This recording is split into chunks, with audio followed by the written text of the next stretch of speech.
उस दिन क्या हुआ था? मैं वहां गया था, पूल पे गया था।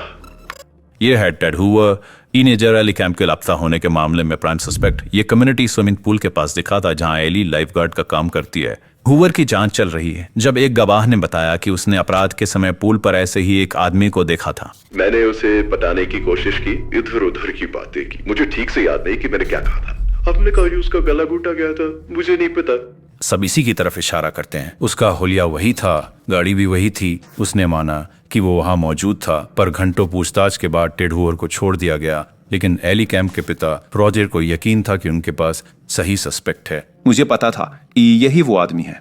वो उसी आदमी की तरह दिखता था जिसकी हमें तलाश थी और महिलाओं के साथ दुर्व्यवहार करने का उसका पास्ट रिकॉर्ड भी था। वास्तव में टेड हूवर उसका असली नाम नहीं है। 18 जून 2002 को एली के पिता अपनी लापता बेटी को कम्युनिटी पूल में ढूंढने गए। शाम 5:30 बजे उसकी नजर वहां पड़े तिरपाल पर गई। मैंने तिरपाल हटाया तो देखा वहां एली थी। 911, क्या इमरजेंसी है? मुझे लगता है मेरी बेटी का कत्ल हुआ है। उसकी सांस चल रही है? पता नहीं। लाइन पर रहिए। हनी, देखो मुझे। एली, मेरी बच्ची, आंखें खोलो, कुछ बोलो बेबी। हमारे मोहल्ले में एक दरिंदा आजाद घूम रहा है, हमें उसे यहाँ से हटाना होगा। एली के साथ लड़ाई शुरू तो उसने की थी, खत्म न करूँ ना। साल 2002। 19 साल की एली कैंप गर्मियों की छुट्टियों में कॉलेज से घर आई है। उसके पेरेंट्स लीवुड सबर्ब में रहते हैं, जिसे कैंसस की सबसे सुरक्षित जगहों में से एक माना जाता है जहां कभी कोई बुरी घटना नहीं घटती। एली कम्युनिटी के स्विमिंग पूल में अपने भाई के साथ लाइफगार्ड का काम करती है। 18 जून 2002 को एली के शिफ्ट का समय है। काले बादल छाए हुए थे, उतनी गर्मी भी नहीं थी, पूल में जाने वाला दिन नहीं था। मैं अपने काम पर चला गया। बाद में एली भी पूल चली गई और मैं लगभग 5:30 पर घर पहुंचा। मेरा बेटा टायलर अपनी मॉम से फोन पर कह रहा था कि वो एली की शिफ्ट खत्म होने के बाद उसे लेने के लिए पूल गया था, लेकिन एली उसे वहां नहीं मिली। ये सुनते ही एली के पिता रॉजर फौरन अपनी कार से पूल की ओर जाते हैं। वो नोटिस करता है कि उसकी बेटी की कार अभी भी पार्किंग में खड़ी है। मैंने पूल में देखा, डीप में, शैलो में, हर जगह, हर तरफ अपनी नजरें दौड़ाई। मैंने बच्चों के पूल के पास जाकर भी देखा और उसका सामान अभी भी काउंटर पर पड़ा था। उसका पर्स, सेल फोन, उसकी कार की चाबियां, लेकिन वो कहीं नजर नहीं आ रही थी। मैं पंप रूम में गया, वहां ठीक से दिख नहीं रहा था। मैंने फिर भी हर तरफ देखा। मैं पंप रूम के पीछे टक गया। पंप रूम से बाहर निकलते समय मैंने पलटकर देखा तो मुझे तिरपाल के नीचे से एक पैर बाहर निकला हुआ दिखा। मैंने तिरपाल उठाकर देखा, वहां एली थी। 911, क्या इमरजेंसी है? मेरी बेटी पूल हाउस में पड़ी है, वो हिल नहीं रही। कितने साल की है? 19 साल की। एली। केरन 1729। ओ एली, एली बेबी, देखो मैं हूं। एली उठो बेटा, तुम्हें कुछ नहीं होगा। वो हिल नहीं रही, वो हिल नहीं रही। Ellie honey, Ellie, Ellie 407। मुझे सुन रही हो? क्या सांस चल रही है? पता नहीं। रॉजर सदमे में है। उसे नहीं पता कि उसकी बेटी सांस ले रही है नहीं, लेकिन वो उसे जिंदा रखने की पूरी कोशिश कर रहा है। मैं उसके पास गया और फिर मैंने उसे पलट कर देखा। उसे इस हाल में देखकर मैं दंग रह गया। फर्स्ट रिस्पॉन्डर्स ने 19 साल की इस लड़की को फर्श पर बिना कपड़ों के पड़ा देखा। उसकी हालत गंभीर थी। उसे अस्पताल ले जाया गया जहां उसका परिवार भी आया। एली इतनी मासूम, खूबसूरत और प्यारी थी। वो इस तरह की मौत की हकदार तो बिल्कुल नहीं थी। जिस दिन एली का जन्म हुआ था वो दिन मेरी जिंदगी का सबसे खुशनुमा दिन था। वो एक कमाल की बेटी थी। बहुत ही प्यारी बच्ची थी। वो अपने पेरेंट्स से बेहद प्यार करती थी। हर पेरेंट चाहता है कि उनका बच्चा होनहार हो। बहुत ही प्यारी और साफ दिल की लड़की थी। उसके ग्रेड्स कमाल के होते थे। वो अपने हर काम में कामयाब होती थी। अपने हाई स्कूल के दिनों में वो कई स्टूडेंट्स एक्टिविटीज में इन्वॉल्व थी। वो ऑनर सोसाइटी में थी। वो इन सब में काफी एक्टिव रहती थी। हमें हमेशा लगता था कि एली इस दुनिया में कुछ बदलाव लेकर आएगी।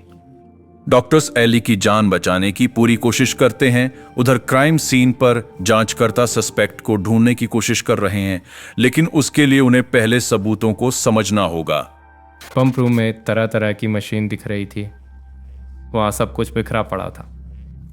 एली की चप्पलें जो उस दिन उसने पहन रखी थी वे पंप रूम के अलग अलग हिस्सों में पड़ी दिखी। खून के छींटे भी थे। साफ पता चल रहा था कि एली ने अपने हमलावर से लड़ने की कोशिश की थी। उसकी उंगलियों पर कई चोटें थी। उसके चेहरे और सिर के पिछले हिस्से पर जोर से मारा गया था। खून के धब्बों को देखकर कहना मुश्किल है कि क्या ये सिर्फ विक्टिम का खून है। सस्पेक्ट का खून भी तो हो सकता है। डीएनए टेस्ट से पता चलता है कि यह खून एक पुरुष का है। हो सकता है जांचकर्ताओं के पास उस हमला करने वाले का डीएनए। जब वो प्रोफाइल को अपने डेटाबेस में डालते हैं तो वो खून क्रिमिनल रिकॉर्ड वाले किसी भी आदमी से मेल नहीं खाता है। अब उनके पास एक ही रास्ता बचा था, पोटेंशियल गवाहों को ढूंढना। अस्पताल में रॉजर ऑपरेशन थिएटर के बाहर बेसब्री से इंतजार कर रहा है। उसे पता नहीं था कि उसकी बेटी बचेगी या नहीं। एली के सारे दोस्त और शहर से कई लोग उससे मिलने अस्पताल में आ रहे थे। हम बस इंतजार कर रहे थे और इसी उम्मीद में थे कि शायद उसकी जान बच जाए, शायद वो ठीक हो जाए। डॉक्टर और नर्स बाहर आए। उन्होंने अपनी तरफ से उसे बचाने की पूरी कोशिश की थी, लेकिन उन्होंने मुझे बताया कि एली नहीं रही। एली केम की मृत्यु 18 जून 2002 को हुई। वो सिर्फ 19 साल की थी। एली के चले जाने से हमारे दिल पर क्या बीत रही थी ये कोई नहीं समझ सकता। पेरेंट्स के सामने उनके बच्चे की मौत होने से बुरा और कुछ नहीं। हम अस्पताल से अंतिम संस्कार गृह गए और वो लोग एली को मुर्दा घर ले गए। ऐसा पल किसी की जिंदगी में कभी ना आए। मैं मुर्दा घर गया, मैं पूरी रात वहां उसके साथ रहा। मैं अपनी बच्ची को अकेला कैसे छोड़ सकता था। एली की मौत की खबर पूरे कम्युनिटी में तेजी से फैल गई। सब लोग सदमे में हैं। फॉक्सबोरो पूल का गेट दोस्तों और पड़ोसियों से भर जाता है जो वहाँ श्रद्धांजलि दे रहे हैं। एली के इस तरह के भयानक अंत के बारे में किसी ने नहीं सोचा होगा। सब उसे फूल और मोमेंटो से श्रद्धांजलि देते हैं। जब हम वहाँ खबर कवर कर रहे थे, लोग वहाँ लगातार आते जा रहे थे। जल्द से जल्द उस हैवान को पकड़ा जाए। आई होप इसे ज्यादा तकलीफ नहीं हुई हो। मेरे 2 छोटे छोटे बच्चे हैं, एक बेटा और एक बेटी, और मैं ये एक माँ के दिल की हालत मैं समझ सकती हूँ। एली को सब लोग चाहते थे। वो थी ये कमाल की। किसी को इस बात पर यकीन ही नहीं हो रहा था। हमारी कम्युनिटी में एक दरिंदा आजाद घूम रहा है। हमें उसे यहाँ से हटाना होगा। जब मैं पहली बार रॉजर कैंप से मिली, उसका चेहरा दर्द की एक तस्वीर था। पहला हफ्ता काटना बहुत ही ज्यादा मुश्किल था। बुरे ख्याल आते हैं, वो कौन था? ऐसा कैसे हो सकता है? ऐसा कुछ कौन कर सकता था? आप इस दरिंदे को आखिर कैसे ढूंढ कर पकड़ेंगे? आपके पास 2 रास्ते हैं। या तो आप बिस्तर पर अपने चेहरे को कंबल में छुपाए पड़े हुए हैं, या फिर बाहर निकलकर अपने सवालों का जवाब ढूंढें।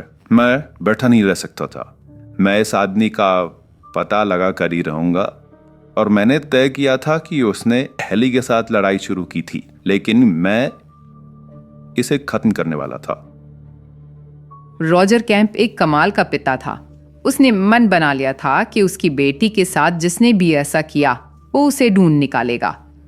वो एली के लिए किसी योद्धा हीरो से कम नहीं था। रॉजर टीवी पर एली के साथ हुए हादसे के बारे में जागरूकता बढ़ाने की कोशिश करते हैं। उन्हें लगता है कि इससे पुलिस को हत्यारे को पकड़ने में मदद मिलेगी। जांचकर्ता तेजी से काम में जुट गए, क्योंकि ये मामला अब महज एक हमला नहीं था, बल्कि एक हिंसक हत्या में बदल गया था। शुरुआत में उन्हें एली के करीबी लोगों में ही सस्पेक्ट की तलाश करनी होगी। इस तरह के मामले में सबसे पहले परिवार, करीबी दोस्त और बॉयफ्रेंड सस्पेक्ट की लिस्ट में आते हैं, तो पहले उन पर नजर डालना बेहद जरूरी था। उस लिस्ट में सबसे पहला नाम एली के बॉयफ्रेंड फिल का था। उसके सेल फोन रिकॉर्ड से पुलिस को पता चलता है कि एली ने अपने बॉयफ्रेंड को दोपहर 2:30 बजे फोन किया था, उसकी हत्या से सिर्फ 2 घंटे पहले। उन्हें पता चला कि फिल, जो 5 साल से उसका बॉयफ्रेंड है, वो भी उसी पूल में काम करता है और एली से पहले वहां उसकी शिफ्ट थी। पुलिस से पूछताछ के समय परेशान होने के बावजूद वो पुलिस का पूरा सहयोग करता है। ये आखिरी आदमी था जिसने एली को जिंदा देखा था। इंटरव्यू के समय उसने बताया था कि एली को छोड़ने के बाद वो दूसरे पुल पर चला गया था। उससे उसका डीएनए मांगा गया और उसने दिया। वो वाकई गम में डूबा हुआ था। एली के जाने से वो गहरे सदमे में था। जिस तरह से एली की जान गई, उसे भूलना आसान नहीं था। फिल एक अच्छा लड़का था। रॉजर आपको बताएगा जब उन्होंने पूछा क्या इसमें फिल का हाथ हो सकता है। उसने कहा बिल्कुल नहीं। फिल 19 साल का था। दोनों 5 साल से डेट कर रहे थे। वो एली से प्यार करता था। डीएनए टेस्ट के बाद पुलिस को पता चलता है कि फिल का खून सही मैच नहीं है। उसने पुलिस को बताया कि वो उस समय दूसरे पूल में काम कर रहा था, जो सच साबित हुआ। फिल का नाम अब सस्पेक्ट लिस्ट में नहीं था, लेकिन फिर भी वो पुलिस को कुछ जरूरी जानकारी देता है। फिल ने बताया कि उसकी गर्लफ्रेंड ने उससे कहा था कि वो बहुत परेशान है क्योंकि उसका पीछा किया जा रहा था। उसने बस इतना कहा कि वो वहाँ के लोगों को लेकर थोड़ी परेशान थी। जैसे जब वो अकेली होती थी तो उसे लगता था कि लोग उसके आसपास होंगे और उसे देख रहे होंगे। उसने अपने बॉयफ्रेंड को बताया था कि कभी कभी घास काटने वाले, लॉन और बगीचे की सफाई करने वाले लोग उसे घूरते रहते हैं, जिससे उसे अजीब लगता था। उसका बॉयफ्रेंड पूल पर आया और एली ने उसे वहीं रुकने के लिए कहा क्योंकि लॉन और बगीचे के लोग वहां थे और उसे अच्छा नहीं लग रहा था। एली सुरक्षित महसूस करे इसलिए फिल अपनी शिफ्ट के बाद कुछ देर रुक गया था, लेकिन दोपहर 2:15 के आसपास एली ने उसे जाने के लिए कहा क्योंकि मजदूर चले गए थे। पुलिस को उस दिन वहां मौजूद मजदूरों से मिलकर पता चलता है कि एक भूरे रंग की 1980 के दशक की Ford pickup van parking lot में कम से कम 3 या 4 बार चक्कर लगाकर वहां से चली गई थी और हमले से एक दिन पहले उन्होंने एक आदमी को पूल के आसपास छिपते हुए देखा था। 3 गवाहों ने कहा कि वो पूल के पास झाड़ियों में कैमरे के साथ छुप रहा था और ऐसा लग रहा था कि वो वहां धूप सेंकने वाली लड़कियों को देख रहा था। जैसे जैसे एली की मौत के पीछे का रहस्य खुलना शुरू होता है, पुलिस को अब तक का सबसे बड़ा सुराग मिलता है। एली के उस दिन की कॉल लिस्ट में एक कॉल उसने अपनी एक दोस्त को किया था। उसने उससे कहा था कि वो पूल में आकर उसका साथ दे क्योंकि वहां पर अकेली थी। पुलिस को लगा कि हो ना हो उसकी ये दोस्त जाने अनजाने में शायद हत्यारे से मिली हो। उसकी दोस्त 3:15 बजे पूल पहुंची। वो पार्किंग में आई थी लेकिन कार से बाहर नहीं निकलना चाहती थी। वो हॉर्न बजा रही थी ताकि एली अपनी केबिन से बाहर निकलकर उसे देखे। तभी उसकी नज़र वहाँ खड़े एक आदमी पर पड़ी। उसने इस आदमी को पहले नहीं देखा था। गोरा आदमी, करीब 30 के आसपास, गंजा था लेकिन थोड़े बाल थे। उसके हाथ में एक बाल्टी थी और उसने उसे देखकर अपना सिर और हाथ हिलाया। वो डर गई क्योंकि उसे लगा कि ये एली का बॉस है और हॉर्न बजाने की वजह से एली मुसीबत में पड़ जाएगी, इसलिए वो वहां से चली गई। एली की दोस्त को फौरन एक स्केच कलाकार से मिलने के लिए पुलिस स्टेशन लाया जाता है। फिर इस तस्वीर को फोर्ड पिकअप ट्रक की डिटेल्स के साथ शहर के हर न्यूज आउटलेट के साथ शेयर किया गया।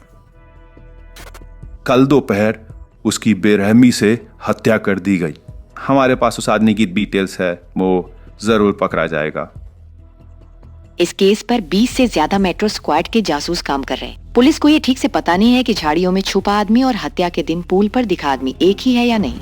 एली कैंप के दोस्त पुलिस द्वारा जारी किए गए स्केच की 1000 से भी ज्यादा कॉपियां लेकर पूरे शहर में उन्हें जगह जगह पर लगा रहे हैं। उसकी हत्या के 1 हफ्ते बाद से हॉटलाइन पर कॉल्स आ रही हैं, लेकिन अब जब ये स्केच सबके सामने है, फोन लगातार बज रहा है। पहले कुछ दिनों में ही पुलिस को 400 से ज्यादा लीड्स मिले। कम्युनिटी का हर आदमी इस केस पर ध्यान दे रहा है और हत्यारे को खोजने की पूरी कोशिश कर रहा है, लेकिन टिप्स से कोई नतीजा नहीं निकल रहा। अब जुलाई 2002 है। रॉजर केम्प और उनके परिवार ने हत्यारे की जानकारी के लिए इनाम की घोषणा की। टिप्स हॉटलाइन पर इसकी जानकारी देने वाले को $1000 इनाम में दिया जाएगा। रॉजर को लगा कि रकम और ज्यादा होनी चाहिए। हमें जितनी टिप्स मिलती रहे उतना अच्छा है और इसीलिए इनाम की रकम अब $50,000 है। रॉजर कैंप अपनी बेटी के केस को लोगों की नजरों में रखने की हर मुमकिन कोशिश कर रहे हैं। किसी भी चूक की कोई गुंजाइश नहीं है। आप शायद सोचो, नहीं, शायद ये वो नहीं है। थोड़ा अलग दिखता है तो ये वो नहीं है, पर प्लीज आप लीड्स भेजते रहिए। हमें किसी भी हाल में इस आदमी को पकड़ना था ताकि फिर वो किसी और मासूम को अपना निशाना ना बनाए। जल्द ही ये खोज राष्ट्रीय स्तर पर पहुंच गई। जैसे ही इस स्केच को देश के प्रमुख न्यूज आउटलेट के साथ साझा किया जाता है, पुलिस को कई संभावित संदिग्धों के बारे में कॉल आते हैं, लेकिन उन्हें कोई खास सफलता नहीं मिलती। पता नहीं वो आदमी अब तक कहाँ पहुँच गया होगा। फरवरी 2003, एली की हत्या को 8 महीने से ज्यादा हो गए हैं और हत्यारा अभी भी फरार है। कोई ठोस सुराग नहीं मिला था जब तक कि एक जाना पहचाना नाम सामने नहीं आया, जेम्स स्ट्रैडर।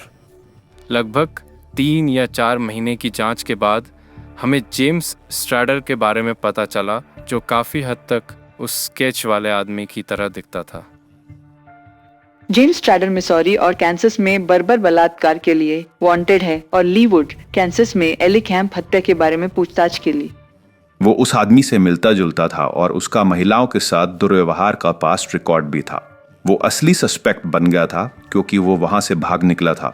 हमें उसे हिरासत में लेना है ताकि एली की हत्या के सिलसिले में उससे पूछताछ हो और 3 बार दोषी ठहराया गया या अपराधी जेल में हो।